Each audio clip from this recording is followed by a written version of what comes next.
Estas son las montañas típicas de Cadaqués.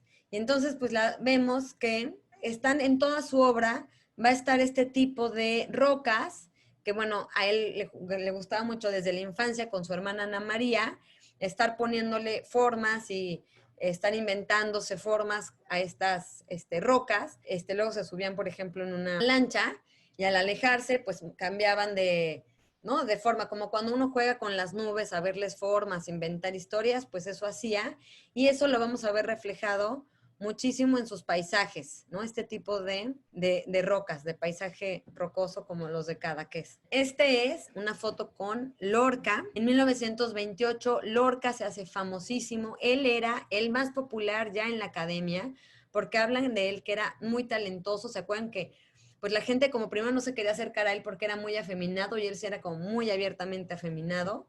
Pero cuando empezaba a desplegar todas ¿no? sus artes, tocaba el piano maravilloso y declamaba y escribía, y entonces todo el mundo quería ser amigo de Lorca y era muy popular. Y para 1928, cuando hace el Romancero Gitano, bueno, pues hacen muy famoso, y ya para ese entonces, pues ya había pasado varios veranos en Cadaqués con la familia de Dalí. El papá de Dalí era muy cercano también, llevaban muy bien, el papá les organizaba veladas en Cadaqués, invitaban a otras familias y escuchaban a Lorca. La hermana Ana María también estaba enamorada y ellos tuvieron ahí en todo pues acercamiento, les decía un romance. Cuando matan a Lorca, después Dalí va a dar estas declaraciones muy ofensivas en donde decía: Lorca me quiso penetrar 2 veces, pero yo no me dejé porque ni soy homosexual y además era muy doloroso, así que nunca lo permití. Entonces sí hubo este tipo de jugueteos, ¿no? A lo mejor y sí lo intentaron y no se pudo, o quién sabe, ¿no? Pero pues sí se sabe que Lorca estaba enamoradísimo de él, porque además hay correspondencia entre los dos. Lorca, bueno, pues le dice, ¿no? Que se desvive por él y él estaba enamoradísimo de Dalí. Buñuel era súper homofóbico y él sí decía: no, hombre, los homosexuales para nada, pero le daba mucha envidia y muchos celos la relación entre Lorca y Dalí. Entonces también, ¿no? Era por ahí otro tema. Pero vean esta parte de este poema. Oh Salvador Dalí, de voz aceitunada, digo lo que me dicen tu persona y tus cuadros. No alabo tu imperfecto pincel adolescente, pero canto la firme dirección de tus flechas. Esta es parte, una estrofa, se llama Oda a Dalí. Imperfecto pincel adolescente, pues Dalí era pintor, pero también sabemos por el mismo Dalí que tenía el pene muy chiquito y que era impotente. Y luego canta la firme dirección de tus flechas, ¿no? Ellos, por ejemplo, también hacen mucho este juego, hablan mucho de lo erótico de el santo patrono de Cadaqués, que es San Sebastián, que a la fecha, pues San Sebastián es un ícono pues, de todo este mundo gay. ¿Por qué se convirtió San Sebastián en un santo como ícono para el mundo gay? Pues porque se supone que está San Sebastián siendo atacado por los romanos con flechas, pero en todas las posturas de San Sebastián ponen un San Sebastián así guapísimo, súper fornido, que más bien así con una cara de deleite, que parece estar disfrutando los flechazos, que se dice mucho que es un pretexto también desde la iglesia de poner esta estética, más bien como para enseñar el cuerpo del hombre. Y lo de las flechas finalmente es una forma fálica, ¿no? Al estar como con mucho placer, en la iconografía de San Sebastián, pues siempre lo ponen así como en pleno éxtasis, lleno de flechas. Entonces, por eso la comunidad gay pues lo ha tomado mucho como un ícono. Y vean, esta es una estrofa también de Lorca a Dalí. Deseo, mon chéri, una muy larga carta tuya.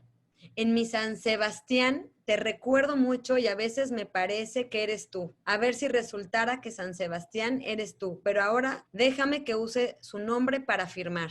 Un gran abrazo de tu San Sebastián. Esta obra es una obra que hace también Dalí, haciendo referencia a una de las cartas de Lorca. Y hay una película para ver todo este tema de Dalí y Lorca, se llama Little Ashes, o se llama, me parece que Sin Límite o Al Límite en español. Y ahí está toda esta relación de Dalí y Lorca. Se llama Cenicitas en español. Primero se llamó Nacimiento de Venus. Aquí pues parecería que era el nacimiento de Venus, pero luego le va a cambiar a los esfuerzos estériles y ya después le va a poner cenicitas. Entonces también esto de los esfuerzos estériles, como a qué se hará referencia, ¿no? Y dice, acuérdate de mí cuando estés en la playa y sobre todo cuando pintes las crepitantes y únicas cenicitas. Ay, mis cenicitas, pon mi nombre en el cuadro para que mi nombre sirva para algo en el mundo y dame un abrazo que bien lo necesita tu Federico. Esa es otra carta de Lorca a Dalí.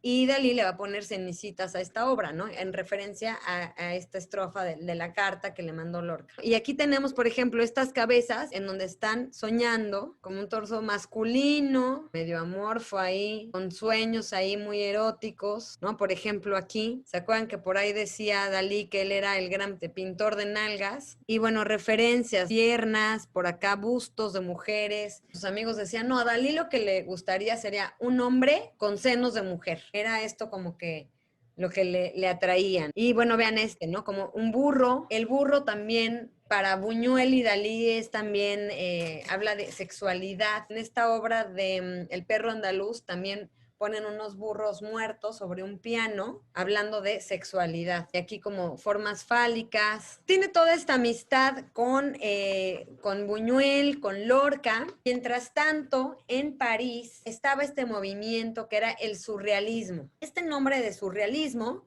lo había puesto Apollinaire en 1917. En 1917 estaba el movimiento dadaísta. En la Primera Guerra Mundial, algunos artistas se fueron a Suiza, que se llamaba Cabaret Voltaire. Ahí hacían veladas para tratar de romper con toda la cultura que había hasta el momento. Y entonces hacían como performance, hacían los cadáveres exquisitos. Y estos eran los dadaístas. Ahí estaba Duchamp, Tristan Tzara. Y este Apollinaire había acuñado en ese momento la palabra surrealismo. Pero vean, surrealismo para Apollinaire significaba cuando el hombre quiso imitar la acción de andar, creó la rueda, que no se parece a una pierna. Del mismo modo, ha creado inconscientemente el surrealismo. Después de todo, el escenario no se parece a la vida que representa más que una rueda a una pierna. Entonces, ahí en ese contexto es como cuando Apollinaire escribió la palabra surrealismo en 1917, pero después, en 1924, Breton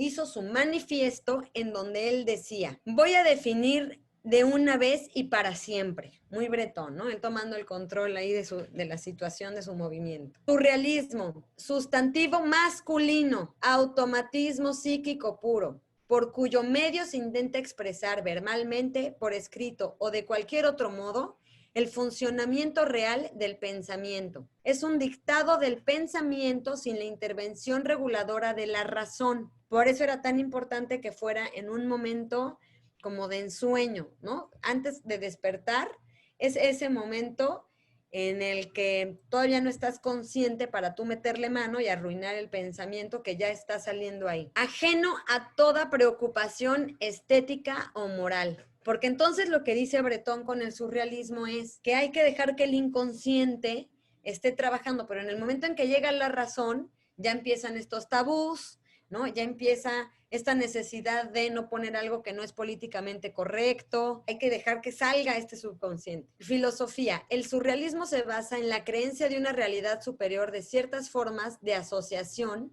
desdeñadas hasta la aparición del mismo y en el libre ejercicio del pensamiento. Tiende a destruir definitivamente todos los restantes mecanismos psíquicos y a sustituirlos por la resolución de los principales problemas de la vida. ¿Y qué hacían los surrealistas que estaban alrededor de Breton? Todos leían a Freud, este psicoanalista que estaba escribiendo el análisis de los sueños. Él para nada tenía nada que ver con los surrealistas, es más, en algunas cartas decía, estos surrealistas que me están viendo como un santo patrono, no hay nada más alejado de lo que yo estoy haciendo del psicoanálisis con el surrealismo, ¿no? Eran comunistas, este era el grupo de los surrealistas. Dalí entró en este movimiento en 1929, ya mucho más tarde. Miró, habla de su sentimiento, ¿no? Su experiencia al conocer a Dalí. Era un muchacho tímido que llegó con una muy buena obra, lo metieron al movimiento, pero que venía vestido pues muy diferente a todo el mundo. Y Miró lo empezó a invitar a diferentes cenas con estos ricos mecenas y con gente de alcurnia, de la élite parisina, que poco a poco Dalí empezó a poder entrar a ese mundo. Dalí no era todavía toda esta actuación que él tenía normalmente, ¿no? Que va a tener después. Dalí, o sea, entra en el 29. En el 29 también es cuando hizo Un perro andaluz. En el 31 hace La persistencia de la memoria. En el 32 empieza a tener éxito en Estados Unidos, en esta galería de Julian Levy, ¿se acuerdan que hemos visto? No fue expulsado en esta fecha. En el 34 va a Estados Unidos y es cuando empieza a tener todo este gran éxito, ya ahora sí económico en Estados Unidos, y después lo van a expulsar cuando él empieza a hablar de Hitler, él empieza a acercarse a Franco.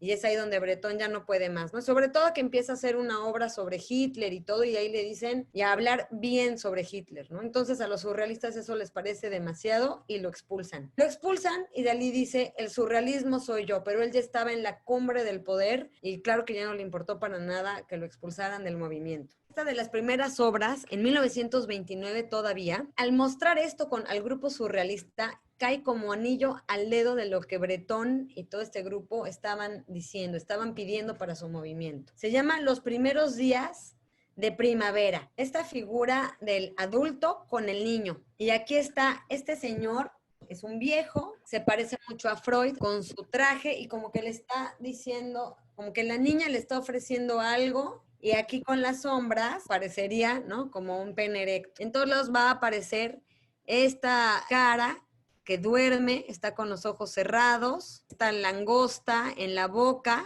y se acuerdan que le tenía fobia, y todos los que conocían a Dalí hablan de que se ponía muy mal cuando veía una, y es la constante en su obra, pero es como lo que está soñando, que está soñando un sueño sexual, y aquí en la mente, ¿qué trae? Es la cara de una niña. Esta como tipo jarra, la va a hacer muchísimo. Leían mucho esta obra de Freud, del análisis de los sueños, y Freud hace como todo un diccionario de qué significa la interpretación de los sueños, se llama el libro. Para Freud, por ejemplo, las jarras representan sexualidad y los pájaros. Para Freud dice que subir escaleras o bajar escaleras es llegar al coito, y entonces en estas escaleras pone el retrato de un niño en el sitio en donde están las escaleras. Estos dos en una situación ya muy, muy, muy explícita, ¿no? Como que no es algo consensuado, como que lo está obligando, ¿no? Y otra vez acá, ¿se acuerdan que esto ya lo hemos visto antes? Un adulto y como que una figura de un niño a un lado. Así soñamos,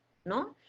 Escenas de repente que no tienen nada que ver una con otra, pero todo pues va teniendo un simbolismo. Aquí está esta figura del señor volteado. Esta es la cara, es una mujer, ¿no? Tiene busto y tiene la cabeza como de una vagina, ¿no? Y le salen como hormigas o moscas. Por otro lado, está recargado en su hombro, amagado, ¿no? Este personaje que está aquí, como también teniendo una eyaculación, pero aquí sale como un dedo, como una especie de falo también, como con sus dos testículos aquí. Es este asco que él le tiene a la vagina, pero también por otro lado, y que más bien este personaje te ve obligado a estar aquí, pero en realidad quiere esto otro. Y vean, esta también ya va a ser como muy famosa, El gran masturbador, es este mismo perfil que es él. Estas, las hormigas, otra vez, este es como un hoyo, pero es la cabeza de un león,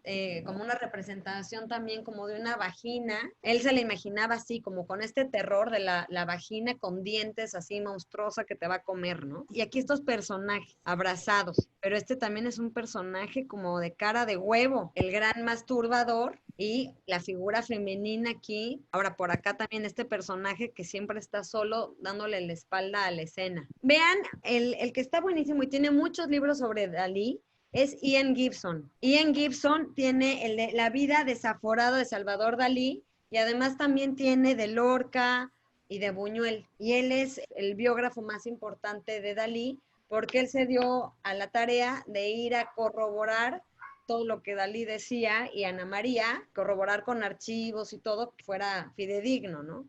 Por ejemplo, es ¿no? el mismo perfil, y bueno, ya hemos hablado de los relojes blandos, que también hablaban un poco le gustaba mucho la ciencia. Se piensa pues, que aunque no entendía tal cual todas las cosas que salían ¿no? de novedades científicas, él iba a los congresos y todo, y estaba muy metido, por ejemplo, él leía todo esto del tiempo, y entonces por eso decían que está hablando como de esto de las teorías de Einstein, en el mismo espacio, pero en diferentes momentos. Pero él decía que no, que esto lo que le inspiró fue un queso camembert al derretirse con el sol, ¿no? Pero también, por eso dicen que era un poco como el cotorreo de que claro que no, que sí tenía como algo de más profundidad que el queso. Este tipo de relojes dicen que son relojes de bolsillo, que están cerca, ahora sí que, ¿no? De los genitales, y otra vez estas hormigas que salen de los genitales de los que tiene tanto asco, ¿no? Las montañas de Cadaqués. Bueno, esta otra que es el juego lúgubre, que aquí Ana María decía que pues esta fue la obra y que simboliza cuando su hermano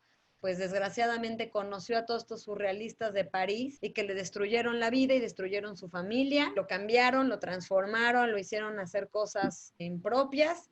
Y entonces, pues para Ana María, pues esto era, ¿no? Lo que representaba todo este surrealismo. Y a Gala, por supuesto, no la podían ni ver.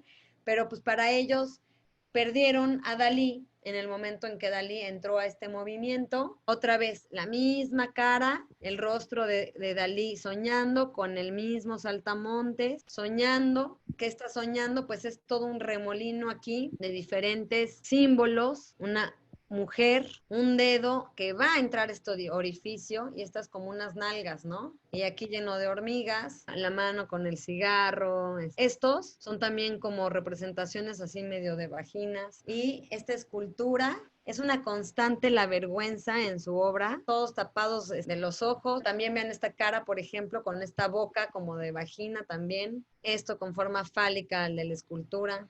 Leones, las escaleras. Este personaje, vean esta cara también como de desquiciado, abrazando a este personaje que sí se ve como mucho más débil. En su mano tiene como papel, tela con sangre. Hablan de una castración. Pero a todo esto, vean este personaje también, otra vez aquí, es este personaje solitario, como una persona mayor, porque es con su muleta, también hace muchas muletas, de esto de la castración y esto, pero este rollo con el papá, sí me da hasta para pensar que hasta a lo mejor el papá y algo ahí también con Dalí, porque siempre es este personaje débil, con el adulto, con el que es la representación del papá, o la castración, o sea, ¿por qué tanta furia con el papá de que lo castró? Porque le puso las imágenes de las vaginas o algo más, ¿no? El papá era un notario muy reconocido, muy exigente. Llegan a escena Gala. ¿Cómo fue? Pues en Cadaqués era un lugar en donde llegaban a pasar el verano y Gala llega con su esposo,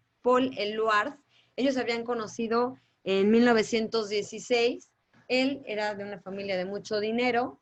Ella era rusa, se habían enamorado, de mucha pasión, y se la pasaban muy bien despilfarrando el dinero de Paul Eluard. Tenían una hija que se llamaba Cecil, que la verdad es que no le hacían mucho caso, y al final terminaron mandándola con la abuela paterna, y ella se desentendió, Gala se desentendió de Cecil. Pero, por ejemplo, hablan de ella que no era realmente como una belleza así, no tenía una cara muy, muy bonita, pero tenía una personalidad muy seductora, la respetaban muchísimo en el grupo de los surrealistas.